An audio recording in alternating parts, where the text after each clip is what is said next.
So Daydream has been publishing quite a bit about programmatic SEO because they're making a tool for that. There's quite a lot of service element to it, but you know how startups are. As they build more, it becomes more and more automated. And they have a pretty sweet blog going with best practices, thought leadership, as well as case studies and success stories. And this course will be a bit of a culmination of that, where we're probably going to make it into a lead magnet, and it's going to be a zero to hero to programmatic SEO. And we think there's nothing quite like it out there. There are individual articles and definitely a lot of case studies with some famous ones like Zapier or Canva, or G2, you know, about programmatic SEO. But we want to have something that's cohesive and comprehensive, something where if somebody needs to explain to someone what programmatic SEO is, they can just send over the PDF. So that's what we're making. And it's going to be in Tanuka's name and my name together. I'm pretty excited about that. And my background is that I used to run a content agency that I started about a 12-person operation, and we were specialized. We were niche down on martech. Before we were a lot in health, so health and martech were the niches, and then eventually I became the growth marketing program lead for Backlinko at Semrush. You know, Semrush acquired Backlinko, and then they didn't quite know what to do with it, and eventually handed it off to a pilot program that I led until very recently. And now I'm back to working for myself and working with companies like Daydream on content creation. So that's the background. That's what's going on. And now I'll get into the questions. Uh, we, you know, in the course, we're really going from zero to hero. So some of these might sound basic, but you would be surprised by how different the answers are from different people in the field. And so the first question is, what is your definition, John, of programmatic SEO? Yeah, good question. Yeah, I mean, I think like my definition of like programmatic SEO is when basically content that isn't, that you aren't like editorially writing. Programmatic SEO is all that content, like other content that you're trying to rank. So it could be like UGC, it could be like auto-generated pages, but basically anything that's sort of like not editorially written. Yeah, and something that has a system to it, you would say? Yeah. Like a, yeah. And if if you were to define or mention other programmatic approaches when they're not SEO, can you think of more that you can do at scale to grow a website or a business through growing the website? So the question is like programmatic approaches that are outside of SEO. Yeah. Yeah. I mean, things like emails and notifications is one, where you can have like a programmatic system managing all the emails and notifications that get sent. Nice. Yeah. Good one. Good one. Thank you. What about right now at Character.ai? Are you using or considering programmatic SEO? Yeah. We are like scratching the surface of like using it and like starting to think through like what our future roadmap is. Yeah. So maybe that could be UGC, or would you say Character.ai would be a candidate for UGC since it's so user-centered? Yeah, both like UGC as well as like generating pages are Yeah. both potential ones. So, what led you to that consideration of using programmatic for Character.ai? What did you say makes Character.ai specifically a good fit for that? Well, Character has like millions of characters that people have created on the platform. So, I think there's a lot of like content out there that users have like done to like create characters that we can leverage in programmatic SEO. Yeah, yeah, yeah. We have a chapter there about how to decide whether programmatic is for you or not. What else would you say are the characteristics that a company or a website needs to have in order to be a good fit for a programmatic approach, or just programmatic SEO specifically? Yeah. Let's see. I'd say like what like makes for like or like some of the traits that you need for a good approach is like having like lots of pages where you don't have to like editorially create them. So it could be uh, pages that you create, from like user generated content, or like another one is like, say like the Door Dashes of like the world. They might like create automatically generate a page for every like restaurant. But the key thing is that you need to be able to create like a high volume of pages that be on the scale of just what like a human can like manage. And then associated with that, usually you're also going after like a wide range of queries rather than like just say like a niche like 5 or 10 queries that you're really trying to rank for. You're trying to go after just a wide breadth of like different types or categories of queries. And then when it comes to the traits of the company that wants to do it, some of the things that get mentioned often are access to a unique database, so that you have something that you can pour into the programmatic set of content that will be created.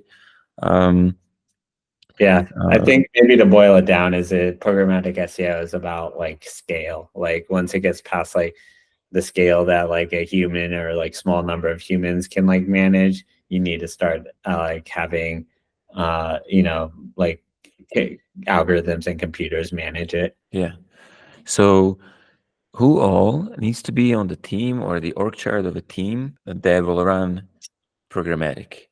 What kind of roles and types of expertise would you say are needed? Yeah, I think like for programmatic SEO, you generally need like some engineer who can like help like build out the pipelines and the systems. You might also have like SEO consultants, product managers, even like designers and like data analysts as well. But it just kind of depends on like the amount of staffing you have like dedicated towards SEO. Yeah. And once you have programmatic going and you want to scale it bigger, let's say after the first year, besides the types of roles on the team, what else would you say are the resources or the ingredients that are needed to really grow big websites, to really scale big websites systematically? Yeah. I mean, to continue to scale, you need like some sort of like content engine that is like driving the creation of like new page types that are relevant to like new topics. So, uh, if you're taking like Pinterest, for example, like users were constantly adding like new pins and creating new boards. And so that's like the content engine that then like drove SEO for Pinterest. And then as a growth engineer, it sounds from your LinkedIn and from I know about you that you were primarily involved in the engineering part of things. Mhm. And what I often find is that there can be a communication gap or just some noise in communication between the SEOs and the engineers, or the data analysts and the engineers who are building the systems for the content engine.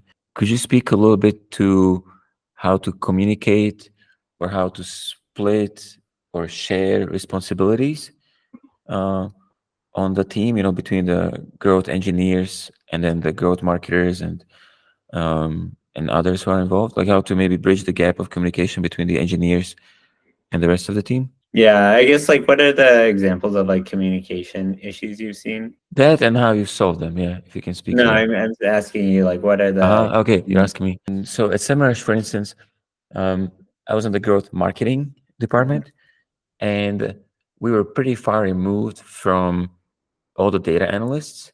Mhm, And so it took a lot of effort just to show them what do we do and what do we need to measure.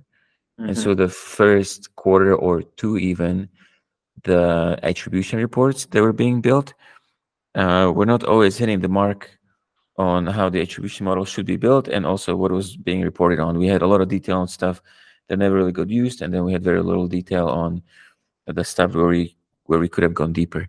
And then when it comes to engineering, between us marketers and the engineers, um, there was a very, very robust approval process that didn't seem like it was a fit for what we were trying to achieve.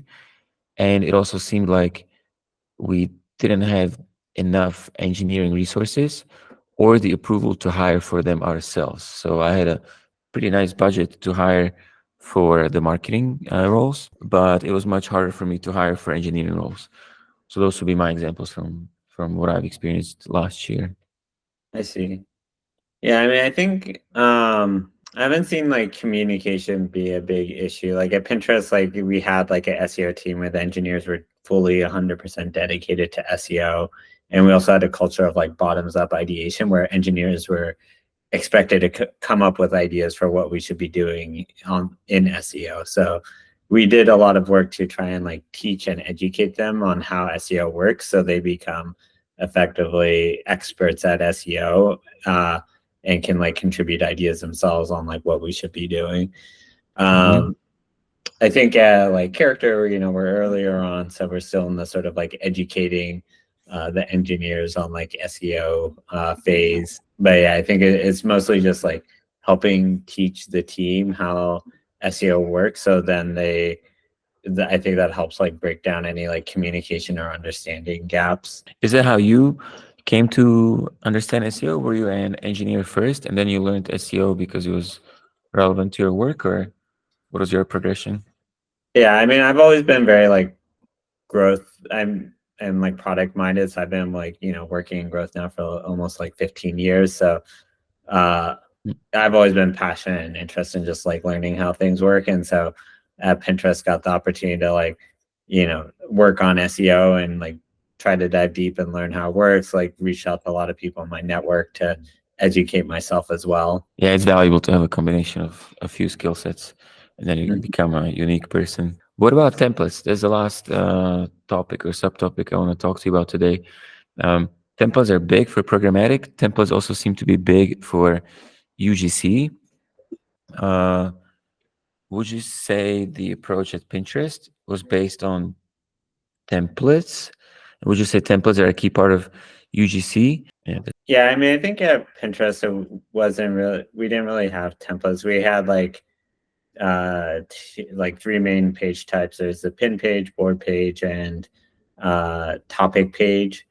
The topic page was the only one that was really created specifically for SEO. Like pin pages and board pages were just, we already had pins and boards. A lot of our work at Pinterest went into more around like site interlinking, managing Google's crawl, managing what pages we index, like we're in the index or not, because like Google has, like Pinterest had billions and billions of pages and Google couldn't like index them all. So yeah, a lot of SEO at like Pinterest scale really became about managing Google's crawler, helping Google understand your site, things like that. Yeah, that gets mentioned a lot when scaling, managing your index in the Mhm. crawl.